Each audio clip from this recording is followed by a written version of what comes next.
چنانچہ ہم نے حکم دیا کہ اس لاش کو اس گائے کا کوئی ٹکڑا مارو۔ اس طرح اللہ تعالیٰ مردوں کو زندہ کرتا ہے اور تمہیں اپنی نشانیاں دکھاتا ہے تاکہ تم سمجھو۔ جس طرح میں آپ کو پہلے سے تفصیل بتاتے آ رہی تھی اس واقعے کی، تاکہ آپ کو سمجھ آئے کہ واقعہ کیا تھا۔ دیکھیں قرآن خود نہ تفصیل سے بیان ہے اور آگے آ کے وہ اس کی تفصیلات بیان کرتے رہتا ہے، لیکن وہ ٹاپک پہلے جو گائے کا ذبح کرنے کا تھا تو اس لحاظ سے میں نے آپ کو تفصیل بتائی تھی۔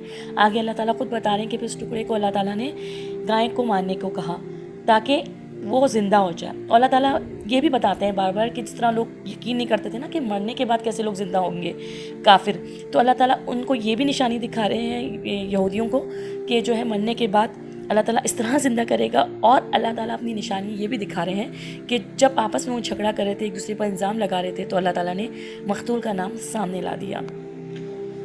اللہ پاک ہمیں توفیق دے سمجھنے کی قرآن کو۔